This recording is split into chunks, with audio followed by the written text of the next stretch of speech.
Hello team, welcome to another ATP Geopolitics video and Silicon Curtain live stream. Today I am joined by co-host Jonathan Fink, and we are going to talk you through what's been going on with the peace negotiations. There's 100 days since Trump took control of the helm at the good ship Liberty. Not so sure anymore. We're going to be talking a little bit about that. There has been something of a shambles, as Jonathan was just telling me, for the last 100 days. I have been very much documenting that in my US political videos. And my last one came out yesterday. It's about an hour and 20 minutes long of me taking you through that descent into autocracy. I'm going to be talking maybe a little bit about that today, but it's mainly going to be about Ukraine and the peace negotiations. And just before I let Jonathan go for it, I have all my tabs lined up. So if you are a member of the ATP Geopolitics audience, you're going to know how this is going to look with my tabs lined up for the peace negotiations and the geopolitics. Hopefully that's okay for Jonathan. We can come along for the ride, and we'll talk through all these different elements and then give our analysis from the stimulus that is there. How are you, Jonathan? How are things going your end? You are muted, perfectly normal there. I know I'm unmuted. It looks like my laptop's going slow. Hello. Well, that's nothing. Yeah, I can hear you. Like, I just thought that was your introduction. Just hello. All right, no, that was it. Just I think my laptop's going slow, so I'm gonna shut some stuff down. No, just the fire hose of news and the quite literally abusive relation of the US to not just allies but to Ukraine. I mean, that is, I think, it's emotionally wearing for all Ukrainians, but for everybody else who's in the pro-Ukraine bubble, it feels kind of personal. It feels unreasonable. It feels like bullying behavior, quite apart from the intimation of whatever else there may be between Donald Trump and the Kremlin. At the very least, it's an abusive spectacle to watch it unfold, and it's kind of it is psychologically wearing and exhausting. I have no, you'd be happy to know, no first-hand knowledge of abusive relationships. That's not how I operate. But the way that I see the relationship between the US and Ukraine is like argument, abuse. Oh, I love you. Abuse. Oh, I love you. And that just kind of that tiny bit of I love you. So the meeting in the Vatican the other day between Zelensky and Trump gives everyone a bit of hope. Oh no, it's all going to be okay. It's all going to be okay. Then he goes back to the United States and has his normal default setting, that reset where you then get all the normal rhetoric. And I was like, abuse. And then it'll be like, oh, no, you're okay. And it's just that up and down and up. And it's just enough to keep people hopeful. Well, this is where we should start, because, of course, if you speak to people who are perhaps by inclination or by history or according to their sort of political mindset more on the conservative side, they'll see this as, well, Trump is just highly malleable. He'll speak to someone and that immediate conversation changes him and he reflects back what he's heard. And then he goes back into his, disinformation milieu, as it were, and other influence what he's saying. That is to credit him with the intelligence of a goldfish. Now, I know that that's comforting and actually it's entertaining to do that, but I rather fear that this is a strategy. It's a strategy to give out these crumbs of hope in order to endlessly distract the media, distract activists, give us that little bit of optimism. But behind the scenes, a very different strategy is unfolding. Because if we look at the actions are consistently anti-Ukraine. He's not given in this term any new aid. There's no inclination to give aid at all. For a period of time, he blocked intelligence. He actually blocked the delivery of weapons that were mandated by Biden. All the actions have essentially been anti-Ukraine, and all the actions tend towards benefiting Russia. Yeah, it is. Well, let's start then looking at what's been going on with regard to the peace negotiations and what that rhetoric has been. And it's worth going to Keith Kellogg, who has again given you that little bit of hope there, that little bit of, oh, I love you type thing. Now, he had an interview yesterday where he said a number of good things, such as the 3-day ceasefire is absurd, and that's definitely the right sort of thing that we want to hear, which is, Russia trying to control the narrative, Russia trying to dictate what takes place. Like, if we want a ceasefire, that will be to our advantage, and we're going to tell you when it is, and it's going to be for this short period. So then Zelensky came back and said, no, how about a 30-day ceasefire? And that's actually in line with what the US team was wanting as well. So that's good to see an alignment of approaches there. US Special Envoy Keith Kellogg called Putin's 3-day ceasefire proposal absurd as Trump's administration pushes for that longer one. Now, I could play you some of this, but he basically says a number of things. He still really toes the party line with regard to "my dear leader is amazing." So this interview is interesting because he starts off by saying how wonderful Trump is and how no one else but Trump can do this, kind of all that kind of usual rhetoric you'd expect in a kind of dictatorship. But he said Russia's not winning this war, and this is very important because it's on Fox News. Russia's not winning this war. Russia's not made any major advances in the last year and a half. They haven't taken the city of Kyiv, the capital. They haven't pushed to the west of the Dnipro, which is a major river obstacle. They haven't taken Odessa. They've lost hundreds of thousands of soldiers, and they haven't really moved anything. If Russia moves by meters and not miles, and the Ukrainians are fighting on their own soil, and they're fighting hard. So when Russia says they're winning, no, they're not. If they're winning, they would have already won this war. So I think they need to sit back and realize it. I think Ukraine's in a good position. The Europeans really stepped up. So, I mean, before that, he was saying that actually the Europeans have been kind of nothing, Americans were everything, blah, blah, blah. So there's a lot of the usual rhetoric in that. Sorry, my chair has just deflated. So there's a lot of the usual rhetoric in there to begin with, but then he does go on to say some really good things in support of Ukraine. So I don't know, what do you reckon? Fumbling with the unmute button as well. I mean, this usually leads to two things in the Trump administration. If it moves too far from the core line, or if it is seen in any way to contradict what Trump says, then they will be out on their ear relatively soon, and then there'll be a campaign to discredit them, destroy their reputation, and bury anything they've said. We saw that behavior with John Bolton. We saw that behavior with numerous figures in the first Trump administration. So this doesn't feel like it's necessarily mandated.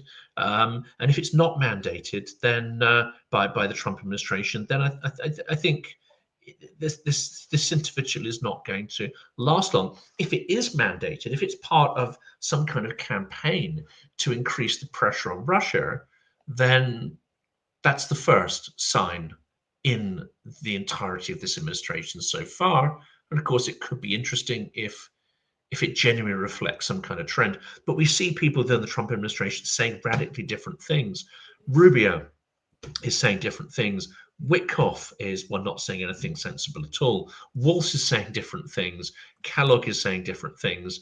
I mean, this could equally be the indicator of a fairly ramshackle, chaotic approach or lack of approach in the Trump administration.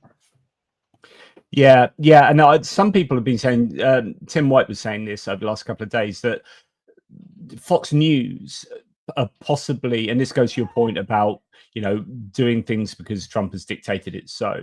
But he was saying there's been a few things being run on Fox News today. They're talking about Reagan and the Museum of Communism or something, real bit of old school Russia rhetoric coming through on Fox News, that he was saying it sounds like there could be an approach from Fox that is trying to pivot back to being anti-Russia again. And if that is so, then that will be coming from Trump. So I don't know, not sure.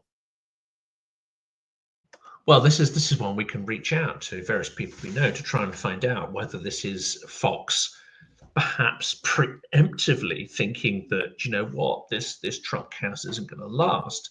Let's get ahead of the story and make sure we're not sort of, when the balloon goes up, we're not too closely associated with this catastrophe. Equally, yes, it could be an alignment or preparing the ground for where the administration is about to leap. Very difficult to know without some inside information, but that shouldn't stop us from trying to find out. Yeah. And just to carry on, Kyiv Independent reports from Trump. So Trump had his 100-day interview, which I think was with CBS? No, I can't quite remember.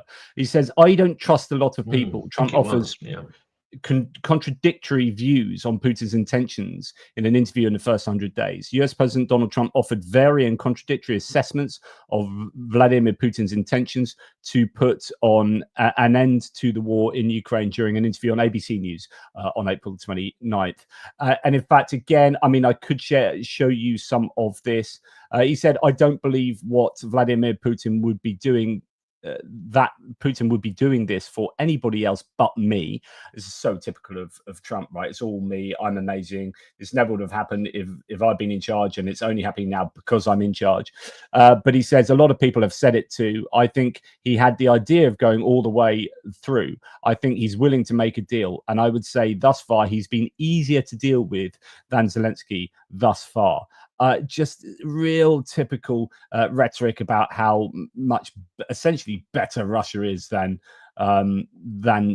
Ukraine. And he said, if I hadn't won, Putin would have taken all of Ukraine. I can't relax on a beach under cameras during a war like Biden did, referencing this time when Biden was on a beach and was photographed. Of course, Trump's ignoring the how many days he's been playing golf. I don't know. Endless golf trips, and just the very idea that somehow he has saved Ukraine. You know, this is going to, probably not trigger our audiences, but there's some Republicans who say, but under the first Trump administration, they sent javelins and so on. Let's face it, that wasn't necessarily Trump at all. That were processes that were in train, and his control over the mechanisms of government were not the same in the first term as they are now. Trump has done nothing to aid Ukraine in this period he's been in office. Nothing. What he has done, however, is behind the scenes in 2023, he prevented arms reaching Ukraine for 6 to 8 months. He's done nothing but try to hobble Ukraine. Yes, just to let people know that there's some people complaining about lags here. I think there might be a YouTube issue. It's lagging on certain formats, or as in on certain devices, but not on mobile. So there's nothing wrong with my end. My internet is fine. So just letting people know. So he said Putin respects him and is ready to end the war. And of course, it's the same old rhetoric of how amazing I am, says Trump, and that Putin's one of my guys and we'll sort this out. And Zelensky's really difficult, which again, this is going back to that kind of abusive part of the relationship, whereby he's done the nice bit in the Basilica of St. Peter's in the Vatican, said all these things, and then there's this recency bias we often talk about, and loads of people do talk about this recency bias. I was listening to Rory Stewart and Alistair Campbell give their analysis, and exactly the same. It's like he just says whatever the last person tells him. So when he's in St. Peter's, that's like, oh yeah, Zelensky's told me this, Macron's told me that, yep, Putin's a bad guy. Then goes back and speaks to Stephen Miller, Donald Trump Jr., Tucker Carlson, and he's back in the zone of like, oh yeah, Zelensky's a douchebag and Putin's amazing, and I'm going to get on much better with Putin than Zelensky. I'm getting on much better with Putin, and we'll get this deal sewn up, and it, sod Ukraine essentially.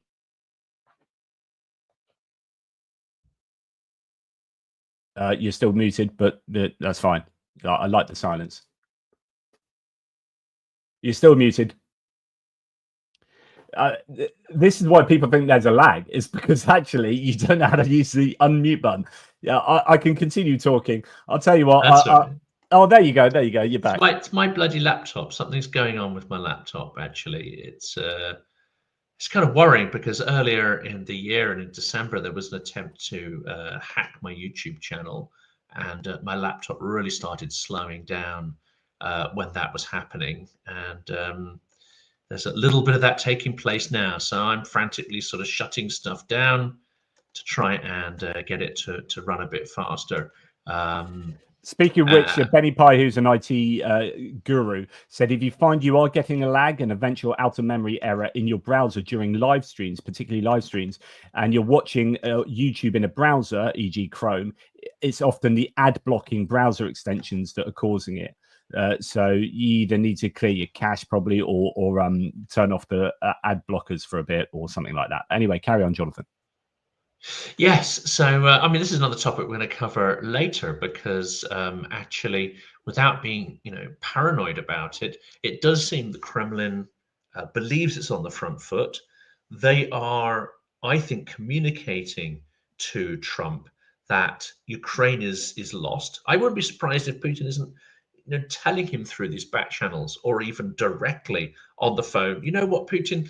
You know what, Trump, you're the only thing that stands between us taking the whole of Ukraine and it's surviving. We should be really mad at you, Donald, but we understand why you're doing it. I bet this sort of stuff is happening behind the scenes because the structure, the tone of what Trump says, and how certain narratives are repetitive and certain things just sort of pop up, suggesting that perhaps he's just been influenced by someone who's expressed those points of view.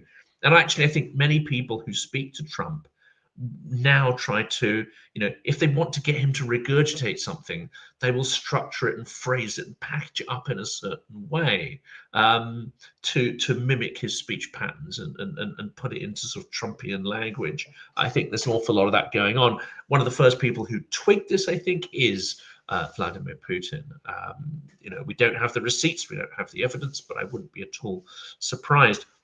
Ukraine is not standing thanks to Trump. They are standing partly thanks to Biden and his half-hearted support. And I use the word half-hearted very intentionally here because the calculus, according to some inside the Pentagon, is that Ukraine would ask for this much, and Biden's rule of thumb was to give them half of anything they asked for. And if they asked for it in this particular time frame, then you can sort of times that by 2, 3, 4, 5 in the time frame it actually arrived. And this seems to be a sort of consistent feature. But Trump's done nothing to save Ukraine, but Ukraine is not on the point of collapsing. And the whole of Ukraine is not destroyed, and it's not lost. And all this kind of stuff that I think Trump is being fed either directly or through certain back channels, because he may not want to feel like the bad guy. He may want to feel like, look at me, I'm the only thing between life and death for so many people. And this is something that strokes his ego, unfortunately, his narcissism. And that's why I think the Keith Kellogg statement there is particularly good, because it goes directly against Trump there in saying that, hang on, these guys are doing a lot better than you keep claiming. But the problem is, it's not going to last, though. Honestly, Jonathan, do you think after saying these things, is he going to last in this position? Was he already, sidelined? Well, he's already been sidelined, and I just guess that he's just there to keep the Ukrainians happy, maybe. And he goes along and he spouts his like pro Trump kind of stuff, and then gives a bit of realism. But the question is, when he goes on Fox News, does Trump know about that? Does he listen to that? Does he pay any attention to what Keith Kellogg says? I don't know. And if he doesn't, then it's kind of irrelevant. But the problem is for the Trump administration is that there are so many different narratives and statements and positions coming out. And this is why so many people have said they're just incoherent. They're all over the shop. So here we have, according to Marco Rubio, the Secretary of State, Russia and Ukraine must present concrete proposals for peace in the near future. If there is no progress, the US will withdraw from negotiations. So here now we have a threat. You've got to toe the party line. But of course, they've already changed the consequences here. And I'm going to go back to an analogy I was going to mention to you a second ago, which is what we keep hearing from America or from the US. And as a parent or a teacher, you should never offer threats and not come through on them. So it's like, you don't say, look, if you do that, you're not going to get this. Oh, you just done that. No, but next time, if you do that, you're not going to get this. and they do it again. No.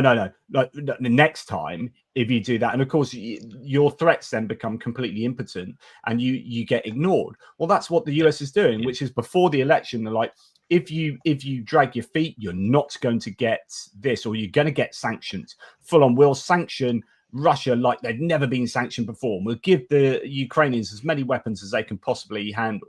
And then Russia dragged their feet, and they're like, okay, like if you keep dragging your feet, we will put sanctions on. No. If you next time, and so on and so forth. Next time. It just doesn't. And it never materializes. So frustrating. So that's Marco Rubio saying. Tariffs is the same, isn't it, Jonathan? Yeah, it's this flip-flopping on tariffs. You know, it's going to be the biggest and best tariffs in the whole world ever, and then the consequences start to be observed, and you know, those tariffs are withdrawn. But at some point, there are consequences to this weakness. The consequences on tariffs are crashing the world economy to the point where no announcements you make can actually bring it back from the brink.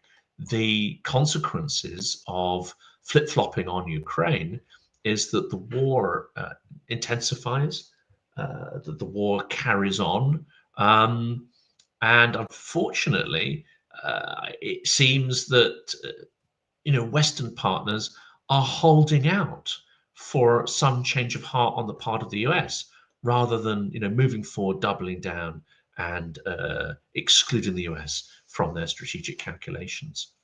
I mean, this is going to take us off onto a sidebar here, but the problem is that well, actually, it's kind of relevant because it's a recency bias, and this is what we understand is going on with regard to Trump's rhetoric that then also translates into policy. Is that he listens to Peter Navarro, does a couple of truths on Truth Social, and is in his whole world of very poor understanding of macroeconomics and tariffs, and then he goes and speaks to Scott Bessent that keeps getting wheeled out as a Treasury Secretary to try and rationalize his movements and his statements, but Scott Bessent is trying to get him not to do all this, and there's this kind of inner fighting going on between those who actually understand macroeconomics and those that clearly don't. But Trump is in this world of tariffs where if he's spoken to Peter Navarro, he's just going gung-ho. But he just, the problem is, if you have a fundamental lack of understanding of how this stuff works, then you are going to make decisions, garbage in, garbage out, that are just very poor.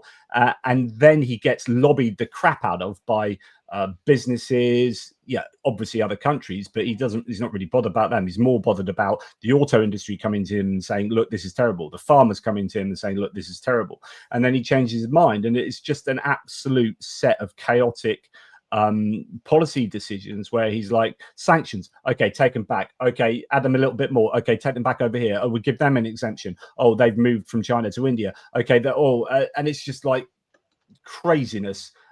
In the poor old Treasury Department in the United States must be pulling their hair out, because I don't think Trump has a real coherent plan on what he's doing with these tariffs, and that then translates into these trade negotiations between the countries. And because there's no clear plan from the United States, these other countries are then trying to deal with a country that doesn't have a plan and trying to do a peace negotiation where you're trying to second guess what these guys are thinking, but they don't even know what they're thinking because it keeps changing, but actually there's no coherence anyway. And you can't do serious serious trade negotiations in that kind of context. It's all just a mess.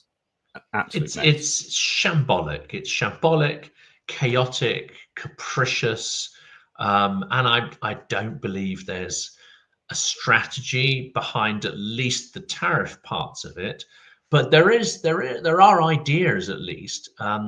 If you sort of look beyond the chaotic implementation, there do seem to be core ideas which not only resonate with, you know, right-wing nuts and tech bros and so on. Unfortunately, they seem to resonate with an awful lot of American voters, including independents, as well as those who voted MAGA. And that is the idea that Washington has overreached, foreign wars, blah, blah, blah. Fundamental liberties have been impinged upon. And this is, yes, it's a chaotic process, but it's getting us back to where we need to be. I mean, to our perspective, I think it appears nihilistic and chaotic and disastrous and like a wrecking ball. If you really wanted to transform Washington, this is the last way in which you'd go about it. And in fact, you wouldn't go around wrecking stuff with no plan of what's there to replace it. And USAID, I think, is a classic example of that, and the way Doge is behaving. But broadly speaking, I think many Americans are behind the idea of clipping the wings of Washington, and are broadly in line with the idea of being a little more isolationist. But this isn't what Trump is doing, is it? He's not behaving as an isolationist. He is behaving as an aspiring autocrat and somebody who actually has global imperial ambitions. He doesn't want to just shrink away. He and Vance and others want to tell everybody else how to behave and what to do and even what to think. And this is something I've discussed before, possibly with you, is that you've got this tension between isolationism and expansionism. Actually, he's into imperial expansionism and wants the USA to be the most powerful country in the world, but doesn't want to do it through the old school. I say old school, but actually the modern techniques of trade, right, where you try and get influence through soft power and trade. He wants to go back to invading places, putting your flag in Greenland and Panama and Canada, and say, right, we own this. And instead of getting the goodies through trade from you, we're going to get the goodies through owning you. So, you know, we're going to own Greenland to get the goodies there. We're going to own Canada to get the goodies there. We're going to, you know, strong arm Panama, or even, who knows, move into Panama, and so on and so forth. So there's an expansionism. It isn't isolationism. What he doesn't want is globalism, globalization, and the US to be a part of that, where those tendrils of influence are subtle and go out through the world, and using trade as your main vehicle to beget power. He's just going back to old school imperialism because he loves that in these autocratic leaders that he sees around the world. That's the strong man he wants to be. Like that joke about being the Pope the other day that Lindsey Graham put forward, and then he seems a bit like he loves that kind of stuff. He just wants to be the biggest, the greatest, the strongest, in the center of everything. You know, when he was asked on a plane, you know, why are you going to the Pope's funeral? Like, here's an opportunity for him to say, oh, the Pope's meant so much to so many people, and it's great to pay my respects to this wonderful human that was doing God's work, or whatever, however you want to sell that, right? That's the answer to the question, that kind of thing. But he straight away went, do you know how many Catholic voters I got? I had loads of Catholic voters. They all voted for me. So, you know, I'm going to the funeral because, you know, Catholic voters, and it was all about him and his election, and nothing to do with the funeral of the Pope. It's just like that is an insight into his world. It's disturbing, and again, at the risk of offending people, vacuous. It's a moral vacuum, and the narcissism is all encompassing. And of course, you know, Western leaders are only just learning how to deal with that. And in fact, I'm not sure the lesson is really being fully learnt, unfortunately. Whereas, I mean, Starmer partially is sort of moderating his approach and sort of getting some tentative results. But I would bet that if anyone's figured it out, it's good old Vladimir Vladimirovich. Yeah. Well, here we have, I mean, getting back to the peace negotiations, Steve Witkoff tried to convince Putin to agree to end the conflict on the current positions. You know, that golfing buddy of Trump, the real estate mogul, the billionaire that's got loads of great experience in doing international peace negotiations with a former KGB officer and present dictator. No connections whatsoever to Russian state largesse and, you know, goodness, possibly, who knows, even, you know, mafia connections. I mean, that's not an allegation, don't sue me, but I wouldn't be surprised at anything at this point. According to Bloomberg, by the way, on that note, I've just finished reading Luke Harding's 2017 book Collusion, which is all to do with the connection between the Trump administration and Trump himself and Russia. And of course, then you had the Mueller inquiry and all this. But that book, honestly, you're like, Russia, Russia, Russia, Russia, as he calls Yeah, it. but it Russia was. I hoax. mean, yes, it was Russia, and it was Russia, and it was Russia. So when you look at the actual empirical connections between the Trump 1.0 and the Trump campaign before 1.0 and Trump back in his life between Trump and Russia, then you're looking at his decisions now and going, oh, why is he so pro-Russia? It's like, look at Trump 1.0 and the things he was doing and saying there, and the people he was taking into the White House and speaking to, and the way he was like, it is just a continuation of Trump 1.0. This should not be a surprise. And like, because we forget that we have such short-term memories. I was like reading that 2017 book, Collusion, as I say, by Luke Harding, was a real eye-opener, or real reminder of exactly who Trump is and why we shouldn't be in the least bit surprised what he's doing at the moment. And the idea that no collusion, of course, that wasn't really what the Mueller inquiry is looking into anyway. But if you look at his conclusions in Mueller inquiry, not that the book was about the Mueller inquiry, by the way, but it was just obviously alongside it. But when you look at the Mueller report, he does talk about, look, there's ample evidence for this and that, and that we couldn't, you can't really find smoking gun evidence of collusion, but the connections between Russia and the Trump administration are legion, or were legion. But to just continue this, according to Bloomberg, the Russian president disagreed and demands that the peace agreement include the transfer of all areas in Zaporizhia, Kherson, and Donbass still under Ukrainian control to Moscow. So again, going back to the original maximalist, was sort of semi-maximalist claim. Of course they do. That's Moscow rules. They've got to care Giles, they will never stop doing that, and at any point they are seen to give some kind of concession, that concession will be withdrawn, new demands will be implemented, but any concession they may be seen to give will be followed by some horrific missile strike or something else. I mean, the pattern of behavior now is so psychotic and yet so unfortunately predictable, and yet we're constantly surprised by it. Why are we surprised by any of this?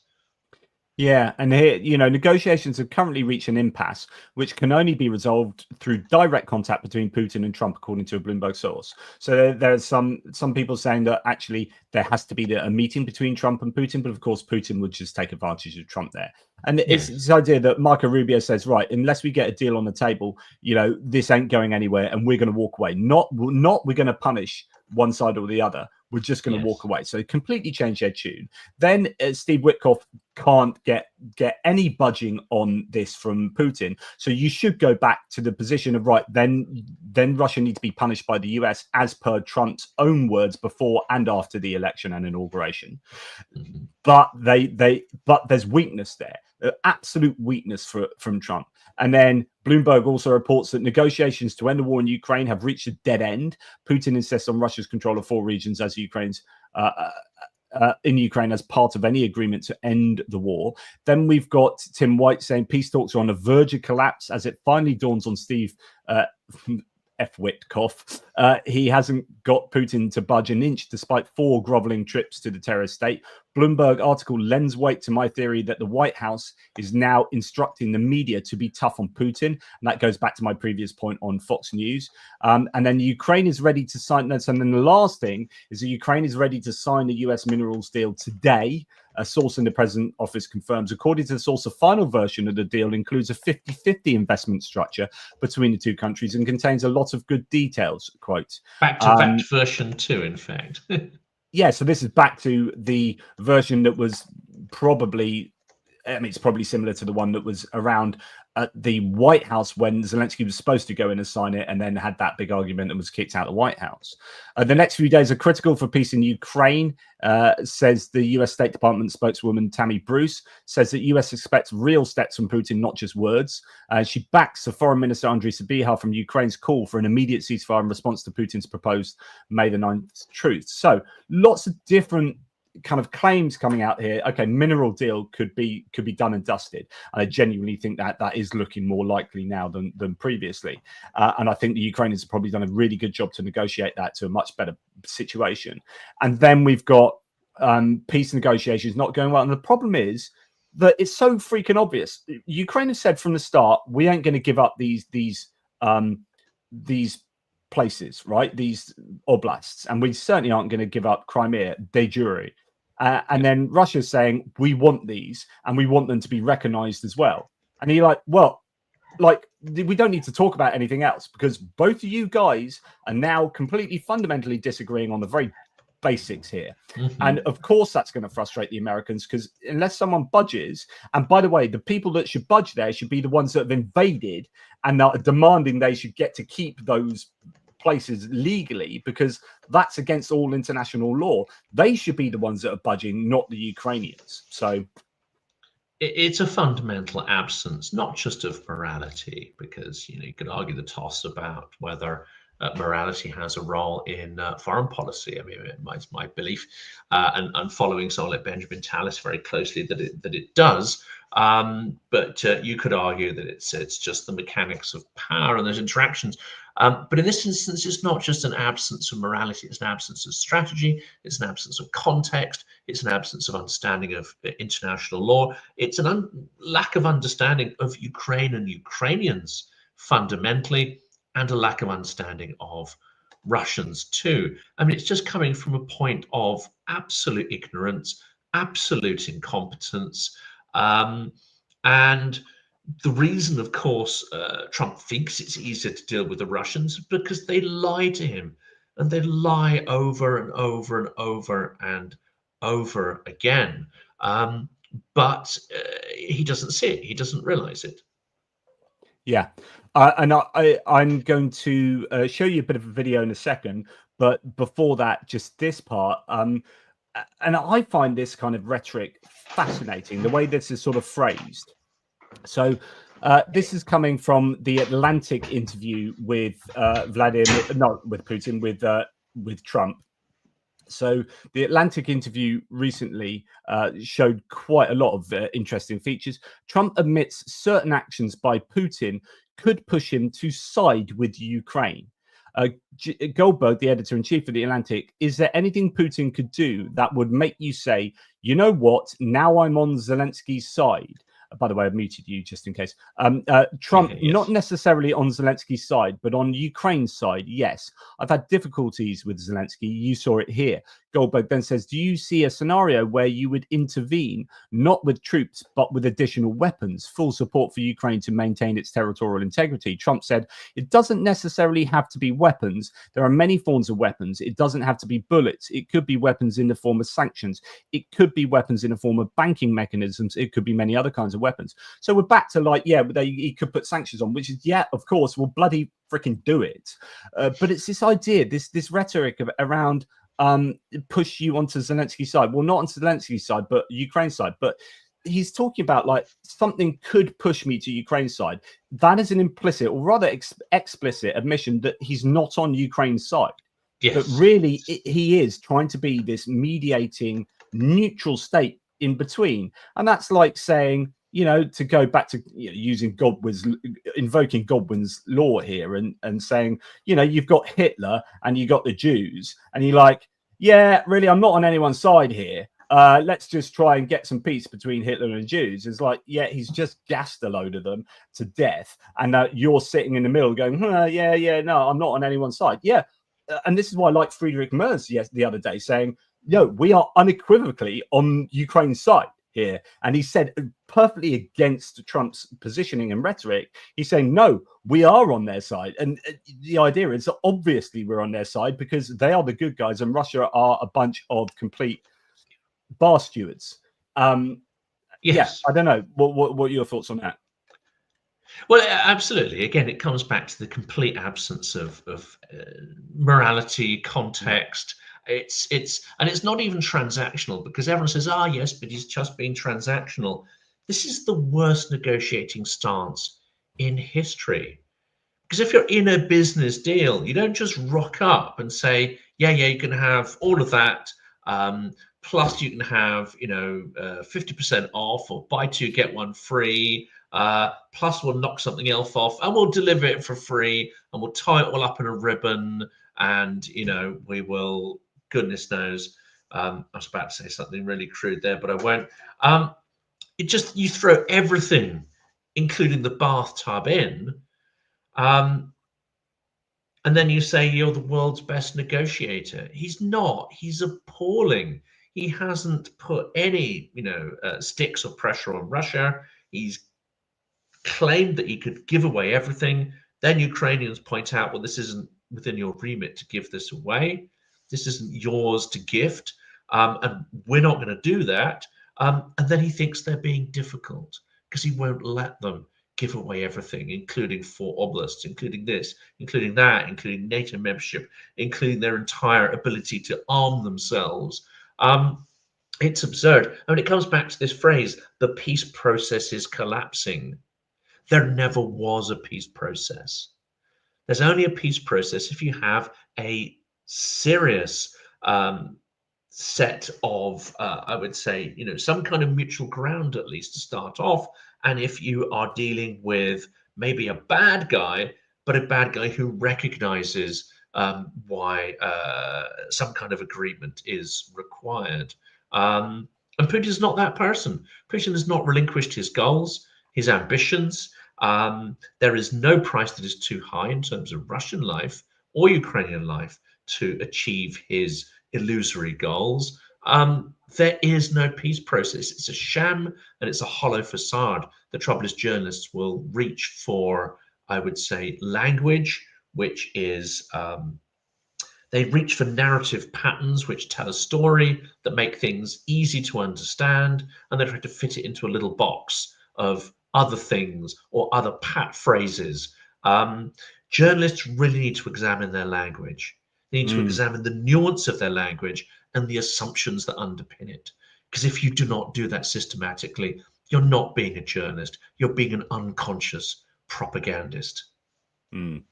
And lots of my viewers are calling out for a Doris analogy, as I was talking about neutral. I love to talk me up some Doris. If you know, you know. Right, so Viggo Holmson here says being neutral is essentially an admission that international law doesn't apply to great powers, a nullification in what the US has been trying to implement for 80 years. And I think that's a pretty solid point there from Viggo. Thank you for that. Yeah. Right, I'm going to go and show you this video. Now, there have been some like cricket sounds like placed on this at the beginning part, but the idea is that, as I reported the other day, Zelensky was applauded at the funeral of the Pope, and it's that kind of behavior that would have really rankled with Donald Trump here. He will not like not being the center of attention. And he will not like Zelensky, who he doesn't really like, let's face it, being given all the props that he gets. So listen to this. Hopefully you can all get the sound on this. He doesn't like him. He'll never like him.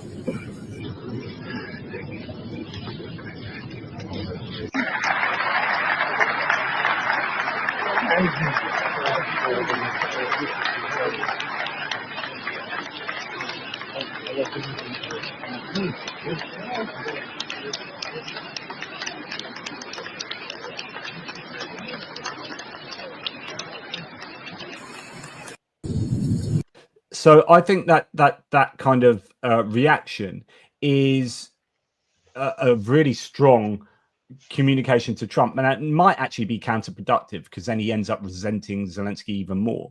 But you also can read a lot by just, and I talk about this very often, focus on the little things and they'll give you a really big window into people and actions and intentions. But when people hug Zelensky, there is that outpouring of connection and love and appreciation and sympathy and empathy. And you just don't get that with Trump. You don't get it is very clear that Zelensky has positioned himself in a way that just people like him and want to help him. And you have Trump there just being not like that at all. And and it raises the question, I mean, it requires a psychologist really to answer this, but does he crave that sort of, empathetic sort of warmth and respect that people give Zelensky out of authority? Or is it the case that he just doesn't recognize that as something real? He just doesn't understand the mechanics of how that would work. What we see with his administration and the previous one is he seeks deference, not loyalty even. He seeks deference. He wouldn't want much the warm like hugs. a monarch. He wouldn't want the Yeah. warm hugs. He when he's joking about like being a pope or whatever, he looks at the pomp and circumstance of that ceremony, that outdoor ceremony. He says, "I want that for me." So he's famously been up for military parades, and he's going to have a military parade for the 250th anniversary of the armed forces or something in the US. So that he's actually getting a military parade, and that he was first enamored of that. I think particularly when he saw one in Paris. There was a French military parade, but then he sees them around like like North Korea, like Russia has on the Victory Day, and he wants that for him. So he doesn't want the warmth; he wants the forced adulation. It's adulation, isn't it? That People is what I think he kowtowing, craved. people showing obsequience and not contradicting him. He doesn't want to be mocked, of course. But unfortunately, if you're a big orange Cheeto with the IQ of a goldfish, it's difficult. Ouch. Well, it takes me back to the hot mic that he has. So hot mic Trump, Kim, or with Steve Doocy on the, or is it Peter Doocy? I always get here it is. So I don't know if you've seen this before. Have you seen this hot mic incident? No. So this, honestly, if you want to know about Donald Trump, this is all you need to know. And this is like, you can't argue with this. This is like absolute fact. Okay, because it's a hot mic incident. So he's talking to Fox News.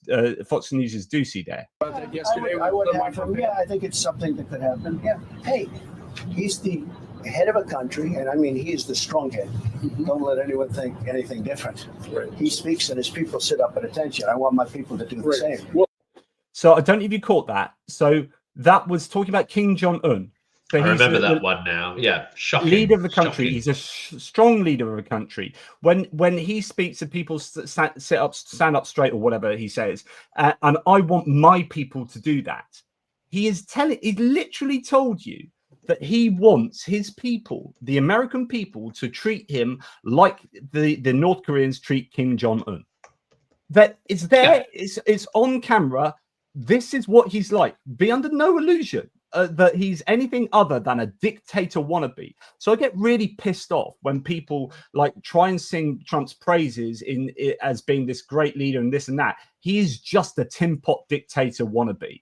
And he's making all the moves in the United States in order to try and achieve that, and the people around him are manipulating him to try and change the rules and regulations to get their ideology achieved. And if it aligns, then that's all cool for both of them. And actually, they would like a dictator to be in charge, because that's a dictator that they can manipulate in order to change all the rules on immigration, on religion, on reproductive rights, on education, on woke, on all this kind of stuff.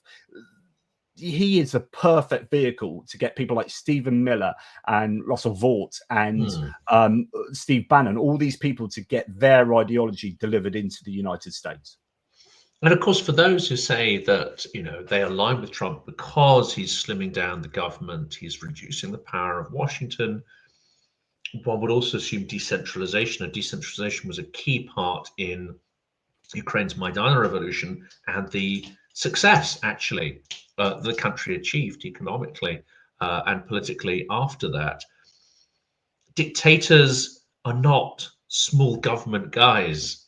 They're not into decentralization. Dictators are all about making sure that they control and influence everything in society, which means no more freedom of belief, no more freedom of expression, no more freedom of association, no more freedom to conduct competitive politics, no more freedom of the judiciary to be impartial, and decentralization, small government. Now that's out, because to impose your will on a country is a very expensive and complex business. You need to turn the instruments of the state, including the intelligence services, you need to bend them to your will, bend them away from actually fighting real crime, and turn those vehicles onto the citizenry of your country. Now, Trump has not entrenched his power to that extent, but there are so many indicators that this is the direction of travel.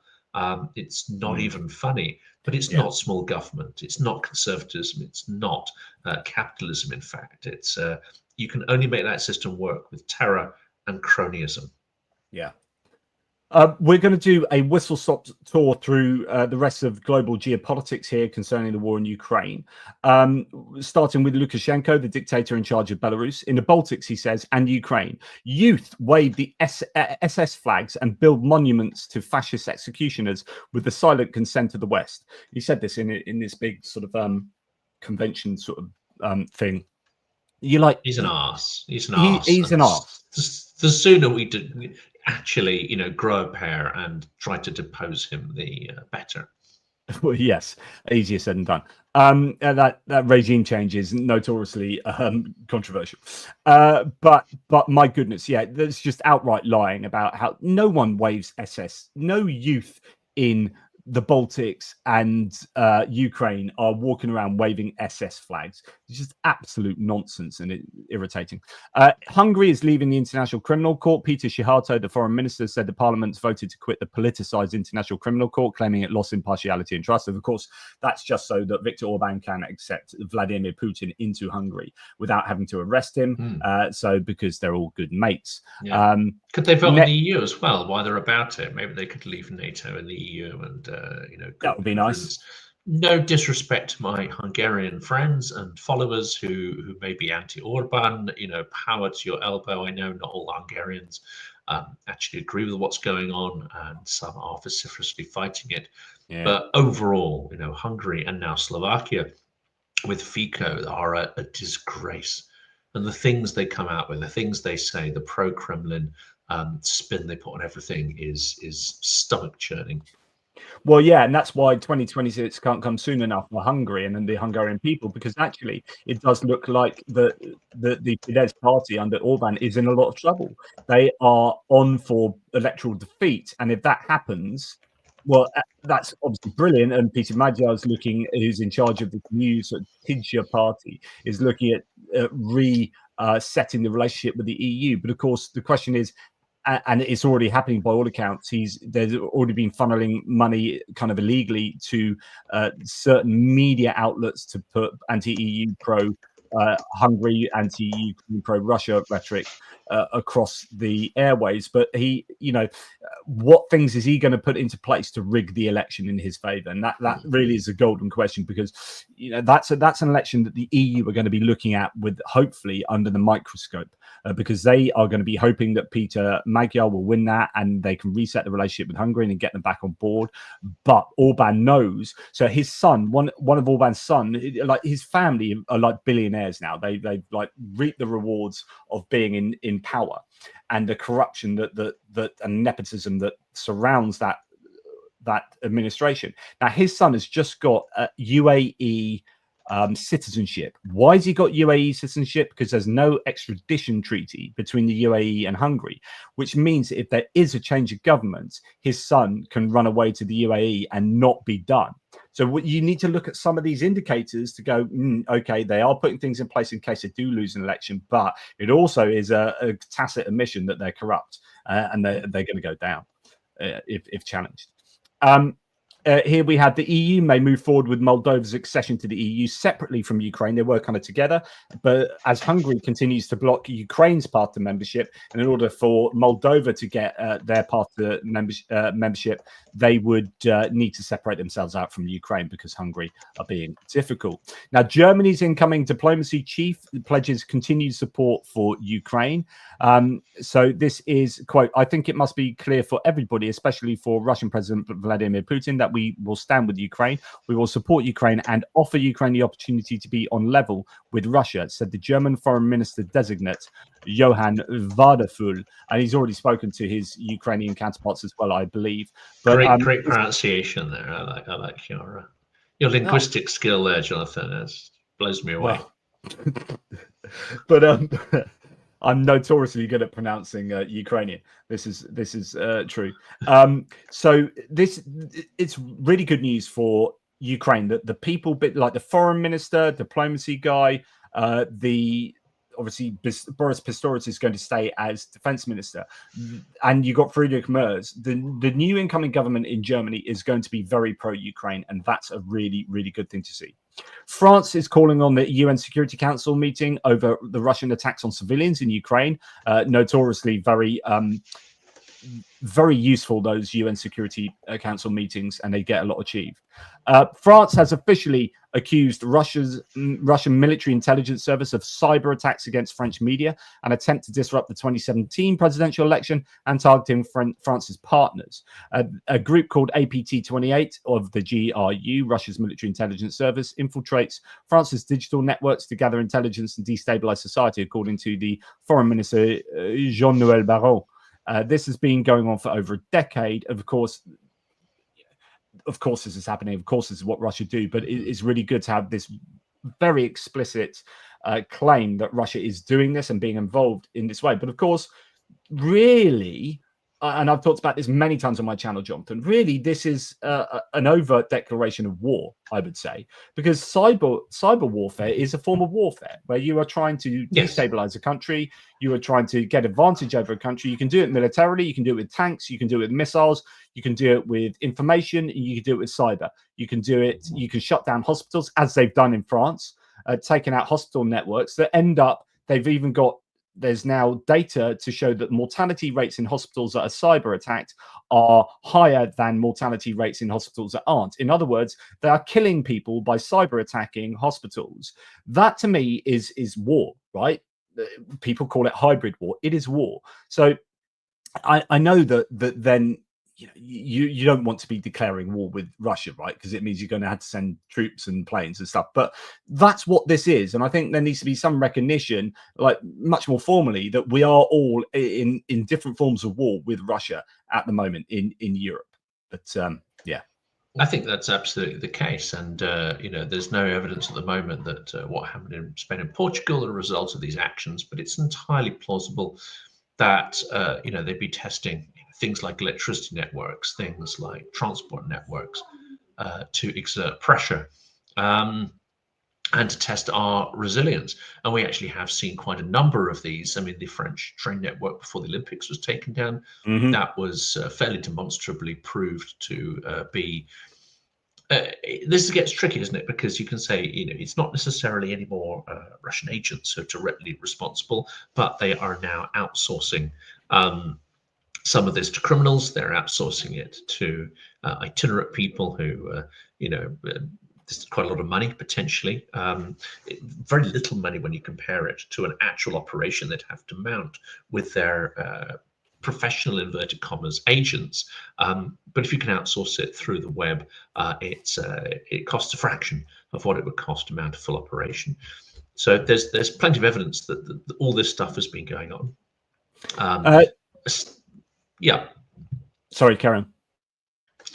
From assassination to sabotage to arson, there's enough evidence to suggest all of this. And when you listen to maritime experts, to say the idea that a ship could accidentally weigh anchor and trawl it along the bottom to break cables is ludicrous. I mean, just the noise that's been described, you would feel the shuddering through the anchor chain. Potentially there'd be extraordinary amounts of sort of noise. You can't just say, oh, whoops. We accidentally, trawled through your internet cables. We had no idea we were doing that. It's absurd. Yeah.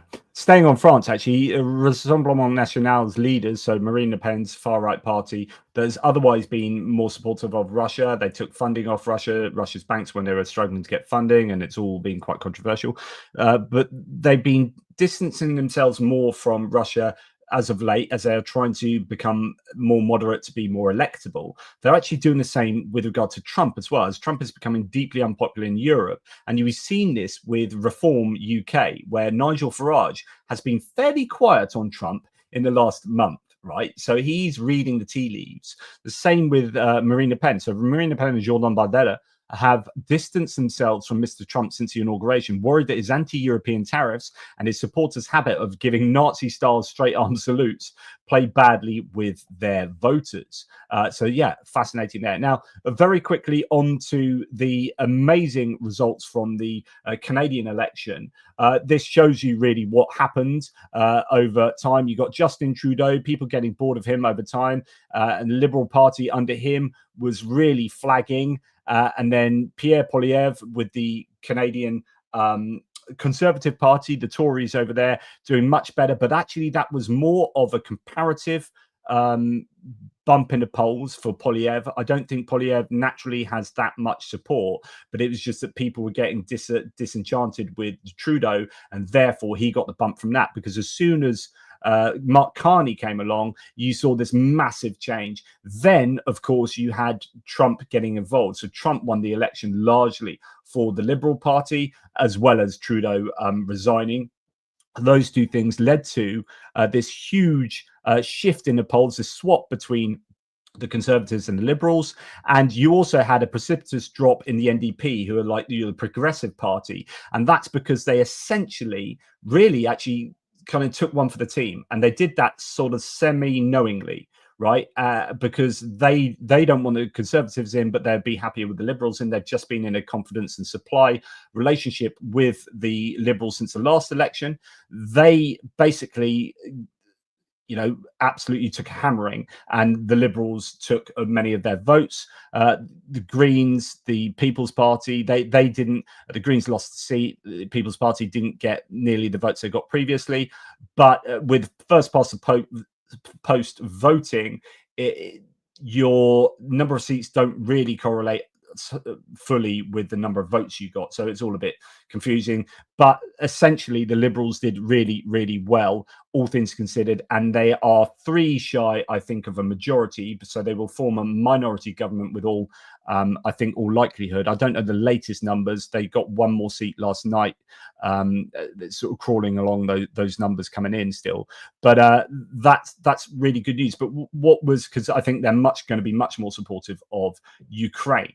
Now, what's fascinating is that Pierre Poilievre, who was a shoo-in to be prime minister, right? Absolutely, the Conservatives were all over him. And you had this guy called Bruce Fanjoy, who's a Liberal, who challenged him in his riding, in his electoral seat, right? And he said, you know, you can't defeat Poilievre, said someone back in on January 2024. And he said, watch me, right? And he went and did it. Okay, so not only did Pierre Poilievre's party lose the election effectively, although they did better, right? So both the Liberals and the Conservatives did better. They got more seats at the expense of those other parties. But Poilievre lost his seat, and there were so many people that were slamming those who were claiming that Poilievre could lose. Loads of his fanboys and Russian trolls as well were out on force and say, you're stupid if you ever think he could lose his seat. And all this stuff was going on. It was fascinating. There's a really good, I watched a channel called The Rational National, which is a Canadian guy, a secular Canadian guy who was like, who had done a video saying, I think Pierre Poilievre could lose. And he was attacked by all these trolls going, no, this is never going to happen. And Poilievre lost. And one of the things, because it's first past the post, there was this group that piled in loads of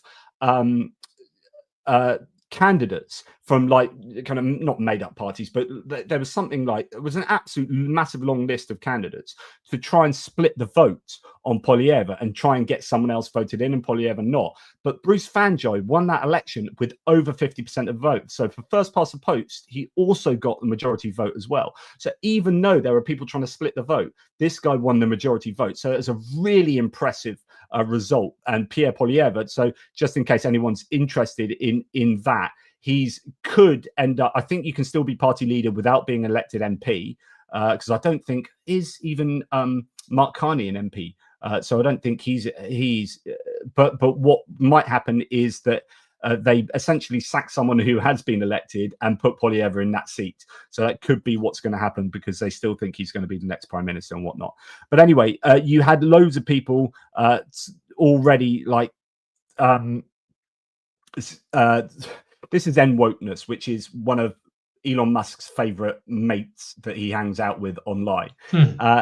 And they say Canada will be much easier to invade with a Liberal in charge. Roll in those tanks. So the idea that there are still so many Americans that think that that, you know, they have eyes on Canada is absolutely incredible.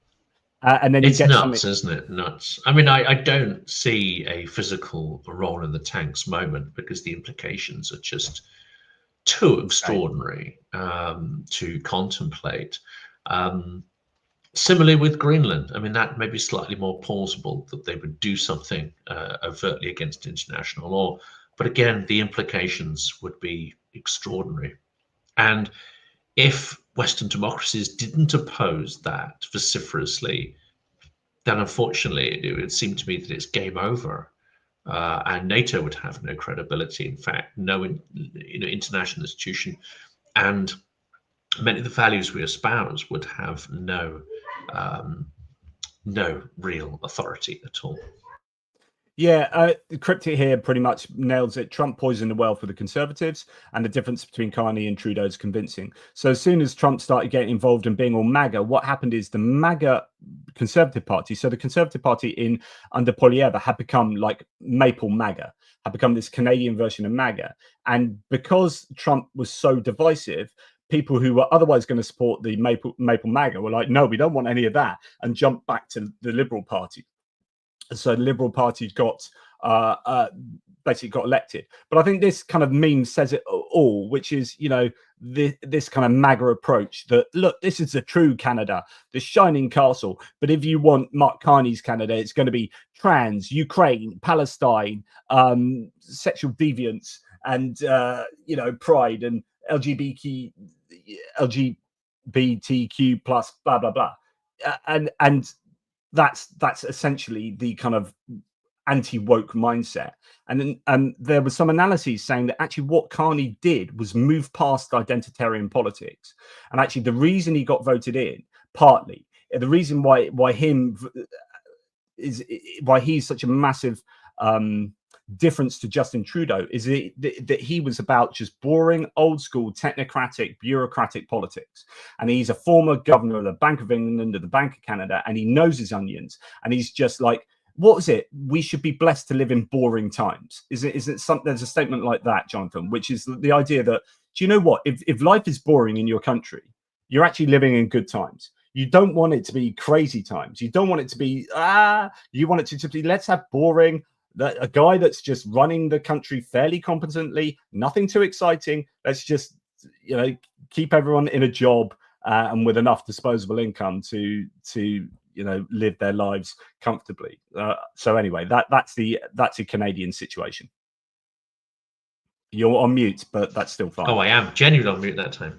Unfortunately, no. I mean, this is not boring times, and Canada is right there in the front line. They are in some ways more exposed than Europe is to the whims and caprices of the orange turd in the White House. But it also does seem that in the person of Mark Carney, they've got someone who can push back forcefully, push back using a full understanding of the technical levers at his disposal. And I think it's that combination of competence and leadership. We all need those. And you know, leaders in the Western countries that have strong rhetoric, for instance, Starmer and Macron, they now need to follow that up with strong leadership actions, because in this world of tyrants and autocrats, words count for nothing. Words actually interpreted as weakness. It's only actions that will be observed and have any impact at all. As Mad say, may you live in interesting times as a Chinese curse, perhaps. So yeah, that's I think what that's I was apocryphal, but it, you know, it's yeah. Yes. Okay. So we're going to go to the final thing on Canada, and I just love this. This is, and it is interesting seeing the demographic split in the Canadian election as well, where the older people were much more inclined to vote Liberal. Actually, it's a bit of a switch around from what our received knowledge would, received wisdom would be, that younger people are idealistic. Actually, young people in Canada who had maybe never voted before, or had voted in last, or you know, been around for the last couple of elections, would only have known Liberal governance. And so actually, if you wanted a change, then the Conservatives were the natural kind of choice there, you could argue. And but anyway, the older people seem to have skewed more Liberal. This is great on CNN. I think who I voted for would be the best to take care of Trump, because Trump is, I'm sorry to say, an ass, and he shouldn't even be president of the United States. But because he is, we need a strong person so that we could stand strong. I love that. Just on CNN. Yeah, Trump, excuse me, but he's an asshole. But yeah, absolutely right. So it is about standing up to Trump. Right. The last few things I'm going to share before we go through the super chats, if that's okay, Jonathan, pertain back to America, pertain to the administration there. Kash Patel, who was in charge of the FBI, there's still an investigation going on. This is Mother Jones. I'm not going to play you the video, but you can go and check it out. He received $25,000 from Russia, and he's still not telling people, you know, where that really came from. Why isn't this a bigger story? I don't know. The director of the FBI still refuses to say why a Putin-linked businessman gave him $25,000 and whether it came from the Kremlin. So there's a good Mother Jones investigation video into that. Just super, super worrying. And last thing I'm going to say, just to add to my video I did the other day, which is, as I say, about an hour and a half on the movement towards autocracy in the United States. You've got this whole thing about Kilmar Garcia, who's a guy that was supposedly in this MS-13 gang, Venezuelan gang, that was then uprooted, sent to no, that's Trinidad del Agro, not the Venezuelan gang. But anyway, in the MS-13 gang, was then rounded up with many other people and then sent to El Salvador, to a prison there without due process, right? Without due process, as we'd say in the UK. And as the plane was flying in the air, there was a judge that said, no, you got to bring it back, and then you can't take them. And then the administration said, no, it's in international airspace, so we can't bring them back. And then they were there, and then the White House admitted there's a mistake and he shouldn't be there. And then a judge said, you've got to facilitate them coming back. Supreme Court's got involved, but the Trump administration are ignoring the Supreme Court and ignoring judges, and they're not bringing this guy back. And then Trump showed that's Trump's hands. This was in the White House. Trump showed this picture, but he misinterpreted this, right? So the picture is supposed to show very clearly, if you can see the picture there, it's very clearly, it's just got photoshopped on top, MS-13. But this is someone handing Trump a picture saying, these tattoos represent, marijuana represents M, that smiley face represents S, the cross represents 1, and the skull represents 3, because of whatever reasoning. I mean, it's a load of bollocks, right? But Trump then shows that in the White House and thinks that MS-13 are actual tattooed letters and numbers on his knuckles, right? So then he keeps getting pressed on this because it's a load of rubbish, right? And then in that interview, he had this really pretty challenging interview where he said he had MS-13 on his knuckles tattooed. And then the interviewer said to him, that was photoshopped. I mean, it's freaking obviously photoshopped. To which Trump then goes, Terry, they're giving you the break of a lifetime. In other words, the fact that you've got this interview is a break of a lifetime. He said, I picked you, but you're not being very nice. So it's just like this control of the media where you're not allowed to ask me difficult questions. How dare you insinuate that was photoshopped? It's clearly not photoshopped. Look at this. I showed it in the White House. That's not photo. Yeah, that is photoshopped. That's an M, an S, and a 1 and a 3 that has been done using, I don't know what font that is, but we can probably find out fairly easily. We got this. You can imagine walking into a tattoo parlor and saying, you know, can I have Times New Roman done, and then give me Times New Roman or Calibri Light, just, you know, and make it slightly wonky so it doesn't align with my fingers, please. Yeah, exactly. yeah, that's right. It's like, because if you think that it's tattooed, it's like he's put that one right on the right hand side of his knuckle. That one's bang on the middle. I mean, you know, it's just ridiculous. Anyway, but that's the level of stupidity we're dealing with. Honestly, it blows my mind. But there you go. Right, let's get to super chats. Loads to go through. Thanks to Johnny Christensen. Really appreciate that with the super sticker. And to Richard Bennett, always so kind with his ATP Geopolitics memberships. Thanks, dude. Petra Olsen, for both you and myself, Jonathan, giving some Swedish love. Thank you for all you do for us and Ukraine. So it's very kind. Joe Hales, who is a legend of a human being. Keep up the good work, guys. Shame the US government can't. It's simple, guys. Trump is compromised. It's not possible. however dim he is, not to see what's going on. He must have a deal in place for when sanctions are lifted. I mean, yeah, the question on compromise is something I've had done a couple of videos on this. I've spoken to Zarina Zabriskie, as I'm sure you have as well, Jonathan, whereby the case for him being compromised is pretty damned good, I have to say. But even if you don't think he's like an actual agent of Russia, I think he's so damned aligned that it's functionally the same, right? So you can argue either he's doing the bidding of Russia, or you can argue he's not doing the bidding of Russia, but he is inadvertently doing the bidding of Russia. You know, either way, he is deeply, I mean, when you see the connections, like the fact that in Trump Tower, you've had Russian mafia running rings out of Trump Tower, and the fact that you've got all these connections going back in history to the Russians, you know, the Saters of the world and the Manaforts of the world, and you know, it is beyond doubt that man is way too closely connected to Russia for my liking. So thank you, Joe Hales, for that. By the way, really appreciate that. Any views on the compromise issue, Jonathan? I mean, another person who's very compelling on this and has never deviated from his view is John Sweeney as well, of course. And, you know, I think out of normalization, I think out of some kind of hope that, you know, the Trump regime would go in a different direction. And indeed, this was perhaps part of the trick, was to get Kellogg, Rubio and others and, you know, allow the media to think that, oh, hang on a second, this isn't following the script that we thought it was. Maybe, you know, etc., etc. But no, he's behaving exactly according to the worst possible predictions. In fact, considerably worse than even Sweeney and others who never deviated from the idea as a Russian asset.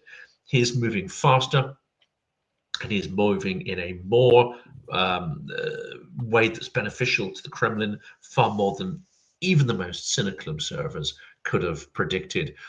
He is also moving down an authoritarian track, exactly as, or again, even faster and more precipitously than Timothy Schneider and other observers predicted as well. So I'm not sure there can be any doubt at this point. Either he's a monumental moron who doesn't understand what's been done with him, or he's a willing accomplice in this process. And I'm going to give him a little more intelligence. Because where there is, he's not articulate in the way that we value. Almost nothing that he says makes any coherent or logical or strategic sense. He's not completely brain dead, because one of the things he is good at is this extraordinary kind of marketing, populist marketing communications, that testing different messages, testing, learning, trying stuff out. There's a certain agility there. You know, it's an evil kind of agility, and it's not particularly useful to getting stuff done. But there is a kind of, I would say, populist sense there. Otherwise, he wouldn't be where he is. You know, yeah. Just literally just reading this as you're saying that, I'm just looking at Twitter at the moment, and this just aligns with what you're saying.'s got the ability to communicate, but when you see what he communicates next to what he's previously communicated in the same situation, you can find that they are mutually exclusive, right? So this is fascinating. What he said on January the 29th, 2024. So this is during Biden's administration. This is over a year ago. He said when the Biden administration had the stock market at record levels, he said, this is a Trump stock market because my polls against Biden are so good that investors are projecting that I will win and that will drive the market up. Everything else is terrible. Watch the Middle East, and record-setting inflation has already taken its toll. Make America great again. So in January 29th, he's saying the Biden administration stock market was his stock market, right? When it's going well, it's my fault that it's going well. And now on April the 30th, 2025, what is that? February, March, April. So 3 months into his own administration, the stock market is now Biden's stock market, not Trump's. I didn't take over till January the 20th, blah, blah, blah, blah, blah, blah, blah, blah, blah.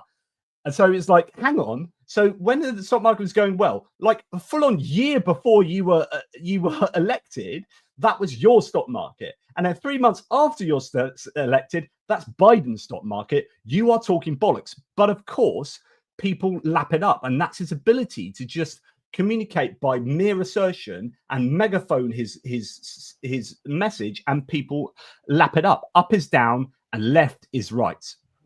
It's even worse than that, because I've been listening to quite a few episodes of people who do focus groups and analyze stuff.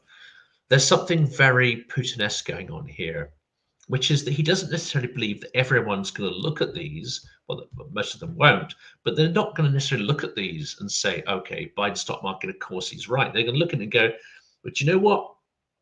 He's spinning this. I don't necessarily agree with everything he does. And then comes the Russian trick. They'll say, but everyone's as bad as everybody else. But, but Biden did this as well, or somebody else did something equivalent. So it's this idea that everything is not great, but there's no such thing as great. In fact, that's how Putin gets away with this year after year, decade after decade. It's an extraordinary trick to deny the idea that any politics can have any efficacy. It takes away people's agency, either in society or their own lives, or their ability to affect politics. And unfortunately, where you have deep disenchantment with the political establishment, and I would say a very great failure on the part of Democrats to communicate their successes and to attack their opponents, then this trick works quite well. You look around, everything's on fire, everything's bad, and you can say, okay, Trump's not doing what he said. He's not a great guy, actually. He's not doing what I voted for, but then maybe nobody else could. And it's pernicious. And again, it flies in the face of reality, but unfortunately, that it kind of works. Thank you to Linda S. 5 ATP Geopolitics memberships, a total Australian legend. Mark Bisque over in Canada. Thank you, Mark. Even with a peace agreement with Trump in office for another 3 years, Putin now knows he'll be able to do whatever he wants, wherever he wants, whenever he wants, including attacking Ukraine again, and Trump again as his ally. I mean, there's an interesting, and thanks, by the way, Mark, there's a really interesting bit of thinking to be done around, well, there's 3 whole years left of Trump. Like, what does that look like for Ukraine in the long run? It is. What does that look like for anybody? What's going to be left at the end of that? Yeah. So thank you, Mark. Really good point. BTC Bandit, thank you for the super sticker. Super generous. Goose Springsteen. So yeah, cheers, BTC. If a coalition of the winning turns out to be a glorified training mission, what does it tell us about the seriousness of an EU-UK as a military force? I think this is quite disappointing, actually, that it seems like our deterrence force is being downgraded into a training force to be put into the west of Ukraine. I understand why that would happen and the worries that people have, but if we don't stand strongly united with Ukraine, you are just letting in a Pandora's box of evils. And I think we need to be strong. The problem is it's like herding cats with the EU and the underfunded, undermanned armed forces of many of the countries, the UK particularly, means that we have overstretch, and it's going to be politically difficult to get people to accept armed forces being sent to a foreign land to perhaps end up in a war zone. Yes, it is. And there are things that maybe could be done. I was speaking to a military expert earlier in the week, and, boots to the ground is actually rather problematic. And indeed, you could probably have monitors in country and train people, close by in Poland and others. So it's not necessarily the case that and we would struggle to get the hundreds of thousands of peacekeepers required to create a serious deterrent force. But Europe does have collectively quite a bit of air power, and you could potentially, with a great deal of planning, impose some form of no-fly zone over Western Ukraine, say up to the Dnipro, and that would be incredibly significant if there were Western pilots there and equipment in the air taking out Russian assets. So there's a little insect there trying to eat me. And it's been demonstrated, of course, when these projectiles were shot down to protect Israel. It's been shown that we absolutely have the capability to mount such operations. That, I think, would be something that ought to be committed to, but I don't hold my breath. Yeah, I think no-fly zone would be great. And my mate at the beginning of the war was like, "There should be a no-fly zone." He was one of these really big and strong on no-fly zone. I was like, "Yeah, I'm not sure."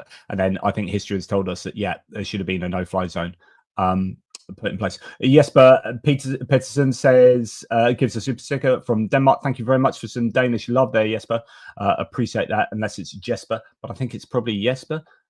Goose Springsteen, please can I politely instigate a likely disagreement between JF and JP on the morality of killing Dugin? I did a live stream on the philosophy of targeted killing and assassination the other day, and I really enjoyed doing it, getting into this kind of philosophy and morality of such activity, and the fairness of otherwise of expecting people in totalitarian systems to protest.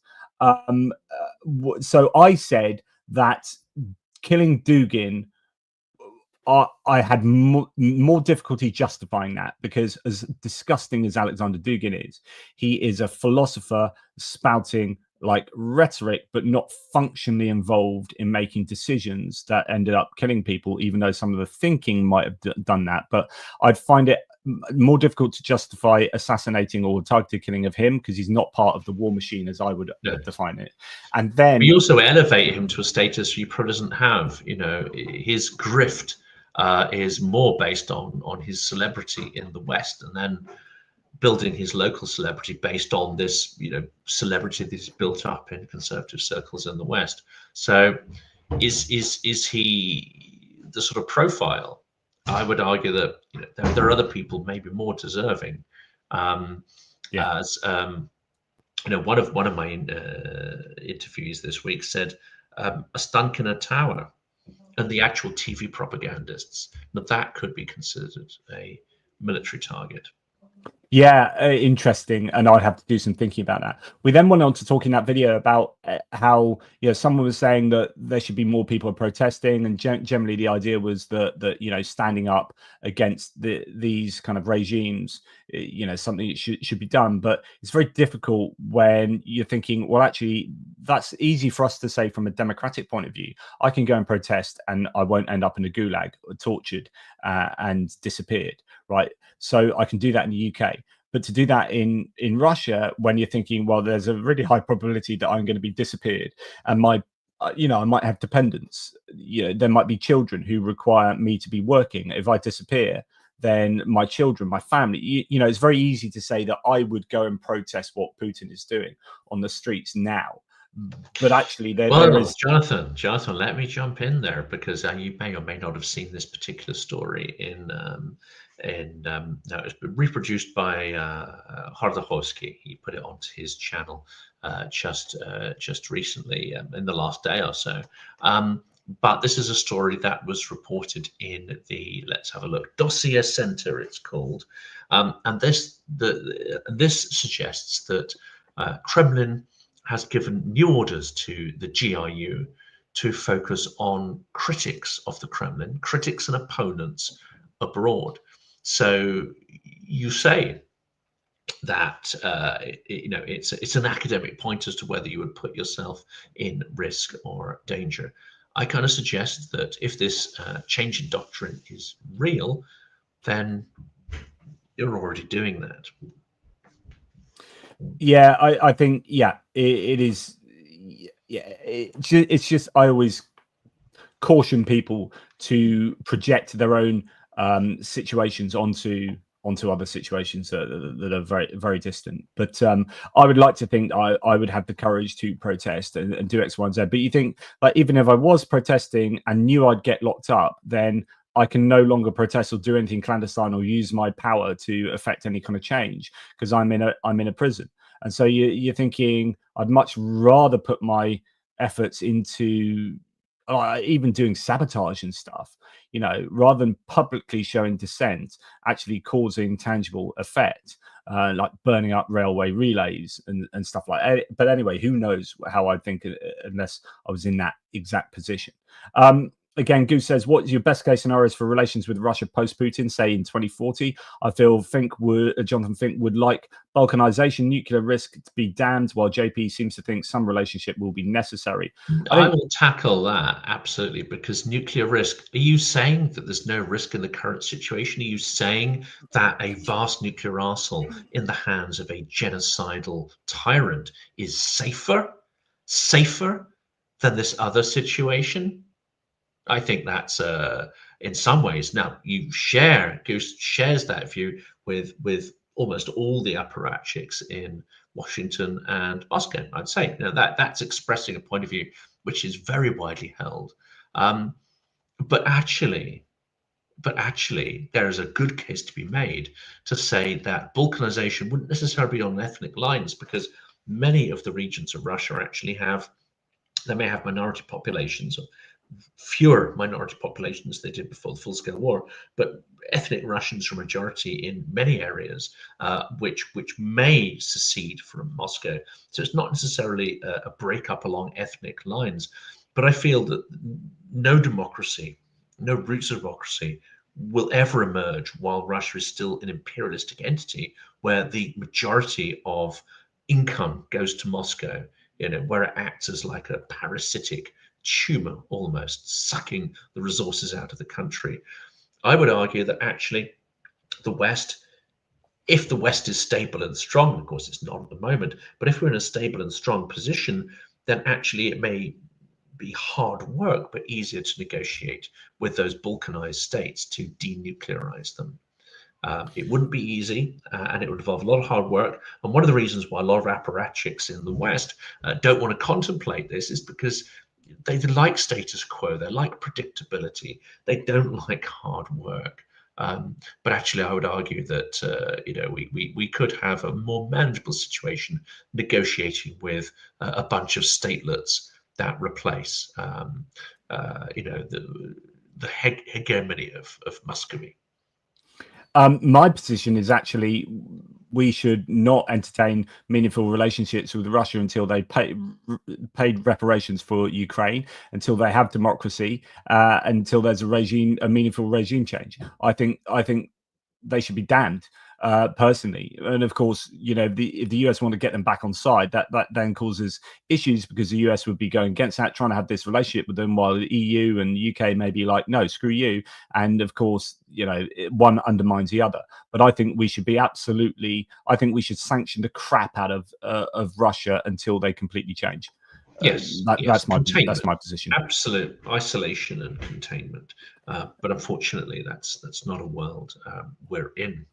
Final world where the US is desperate to establish some kind of relationship, irrespective of whether it's with a genocidal tyrant or not. The final big one here, Goose. The US has often wanted a rules-based system for others, but not for itself. In 2002, it passed the ASP Act, which authorizes it to use all measures, including military force, to prevent US troops going to the International Criminal Court. I mean, actually, the US has not been a big fan of the International Criminal Court because they want to be able to do militarily things that might be controversial, and they don't want to have to provide evidence to, etc., etc. And it was only under Biden they started working more closely with it with regard to the war crimes in Ukraine and helping to provide evidence, as far as I understand it. So the US, like many countries, I guess, will do things that it deems are to its own benefit as much as possible. Sometimes that means one rule for everyone else, but different rule for themselves. And I'm not sure that I don't know how to tackle that other than to somewhat agree. But I don't know if you have anything to say. And it would help if I unmuted as well. It's interesting because, of course, they didn't explicitly join, but they have been potentially supportive of some of the acts. And I think if we take this in bite-sized chunks, it's unrealistic to expect the US to become a fully signed up member and put itself at risk. I think that's unlikely. But what you could have is some kind of cooperation agreements. What you could have is a partial, let's say, alliance with the US under a new democratic regime in the US, that at least maybe supports and condones some of the acts and actually collaborates on some of the acts of the ICC. And I think that's probably the best case scenario we're going to get. And of course, that's partly how Trump was acting. Actually, not Trump, Biden. Biden wasn't completely dismissive of every act taken by the ICC, and there was potentially some support and intelligence sharing going on. So let's be realistic and take the wins where we can. My partisan activity with burning relay boxes, what now Stinky referring to my lack of mobility with my multiple sclerosis, saying picturing Jonathan on 2 sticks hobbling away from a burning relay box. I'll have you know, my partner, because actually my walking has been pretty bad lately, as in the worst it's ever been, although this week's been a bit better. So I don't know, COVID jab, I think I might have had an illness that really affected me. But anyway, like she's been saying, you should think about one of these mobility scooters, that sit on jobs where you get old people or maybe particularly rotund people often have these and they're driving around. And so more likely I'll be burning relay boxes, but then they'll get me on the tire tracks coming away from there on a mobility scooter. I'm going to use AI later to create an image of me maybe pushing you along in some kind of mobility chair, looking with a Molotov cocktail. Yeah. Yes, right, with a huge mushroom cloud, going off behind us. Last two here. Thank you, Stephen Walsh. First 100 nights of no sleep. Yeah, for 100 days. Thank you for your support there. Barabbas Stantiok says, Barabbas, who else is ready for the ultimate Jordan Peterson crash out because of Mark Carney's win? If you don't know, Jordan Peterson, the kind of psychologist, I say kind of, he's all over the shop with everything, gets involved in all sorts. I'm not a fan. I would love to see him crash out because of Mark Carney's win. He would have been a big fan of Polyev, no doubt, with the kind of anti-woke positioning of Jordan Peterson and Polyev. So thank you very much, Barabbas. The last thing I'm going to show you, and then you can say what you like, Jonathan, and we can kind of wrap it up or whatnot, is I just saw this on the tweets as well. Spanish reporter was at the train station to record some quotes of travelers affected by the blackout, randomly runs into Aragorn. So this is Viggo Mortensen, the actor in the Lord of the Rings films, wearing a Ukraine shirt while being fluent in Spanish. Which is absolutely fantastic. This is actually a Catalan supporter, not a Spanish one. So Viggo Mortensen is Argentinian. Well, actually, he's not. I think one of his parents is Norwegian, one is Danish, and then he was brought up in Argentina, so became fluent in Spanish. But apparently, he also speaks Catalan, which is a region of Spain that wants to succeed from Spain. The reporter should have used Catalan with him, especially given that Viggo Mortensen was reading a Catalan newspaper before the interview. Either way, this is peak European behavior. 4 countries in one guy. Just what a legend, and wearing that Trident t-shirt. So Viggo Mortensen, I liked him before. I like him even more now. What a total ledge. That's brilliant, isn't it? That's it's those little moments that give you a little bit of a lift there, and realize that the support for Ukraine is actually very, very widespread. Very widespread across Europe. Across decent human beings. I think that's what you wanted to say, wasn't it? Dude, it is a beautifully sunny day. Like, climate change appears to have moved our summers into April and May. I've been saying this for some time now. I swear, like, August is rubbish, and it's all about April and May. So just to let my viewers know, hopefully Benny Pie is gonna sort this out. Fingers crossed. But I have a military aid video that I'm gonna premiere, which is a pre-recorded video. And if you just want to hang out talking to each other, you can jump onto my pre-recorded military aid video and continue your live chat on my pre-record. So if Benny can sort that out for about two minutes time, that'd be amazing. Jonathan, are you still at all involved in the Car for Ukraine? I am, yes. So I should post the link there. I mean, I've already got the one vehicle fully purchased, but anything else to act as a top up would be great. So anybody that's minded to boost that a little bit, obviously Mr. Pearce here has pulled ahead. And he's far away from my target, obviously now. Can't compete with that. Well, I'm super proud of that, actually. Not for being ahead of you, but well, actually, yeah, obviously. No, but just I had a week sort of holiday away with my family and was unable to commit to the campaign at the beginning. And everyone, I was like right at the bottom. I was like, come on, guys! And actually, they've been amazing. So we're going good guns, and love to get that across the line. So any help would be fantastic. Mitch Ashdown, thank you so much. I know I sound critical often, but much respect, and there is much value in what you two Jonathans do. Thank you very much, Mitch. That's really very kind of you, all the way from Canada. So thank you kindly. Last thing I'm going to say is that Hugo Capers says, if I was Prime Minister of New Zealand, I would send the SAS to Ukraine. Might as well get some battlefield experience while doing something good. I would bet my mortgage that the New Zealand SAS... presume they're not there already. I pretty much think they are. I know the British Special Forces are there, the British SAS are there. Like there's no doubt about that. So I'm fairly sure the Kiwis would be there. And just like this is just an opportunity for me to say I'm wearing my greenstone as I have done since the year 2000. That's been around my neck for every single day for 25 years. But I'm also wearing, my sister lives in Tauranga in New Zealand. And she's over, and she's still over. The rest of her family's gone back, but she's seeing friends and extended family, and she's going back in a couple of days' time. And she dropped me around a Kiwiana t-shirt here, which I love it. So this is all like the Maori design, but it's in the shape of a Union flag, so it's got that whole British feel, but also you can see NZ as well across there. So it's really clever design, and I just want to show that off as being a nice bit of Kiwiana. So anyway, big love to New Zealand, one of my favorite countries on earth, and I almost got my residency there when I was there in the year 2000, backpacking around. Absolutely fell in love with it. Came back with a Kiwi accent, an actually genuine one, not the shite one I pretend I try and hit you with on a weekly basis. And yeah, just big love for the country. Anyway, over to you, Jonathan. Anything that you would like to say? No.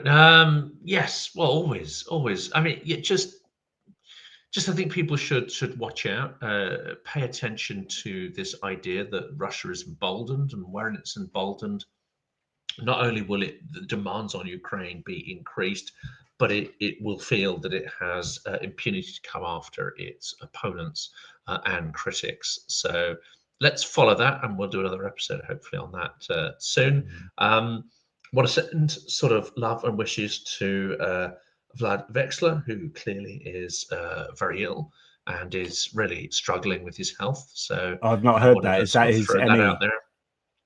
It's post-COVID. It's post-COVID complications, and according to his posts, again, I'm not an expert here, but he sustained some sort of heart damage. But combined with ME and various other things, it seems that he's actually struggling for life. So our thoughts will be with him at this time. Yeah, absolutely. Yeah, big love to him. Well, look, thank you so much for everyone's viewership. Really appreciate that. You all take care, and I will I'll speak to you on a future video. I don't know what this means. Stay in the chat when the stream ends. There will be a pause, and the premiere will automatically play. So there you go. I don't know. Do I stop this video, Benny? I presume I need to stop this video. Otherwise, that's odd. And then, but anyway, if I screw it up, we'll sort it out. Take care, everybody. And I guess always end with a little bit of Slava Ukraini.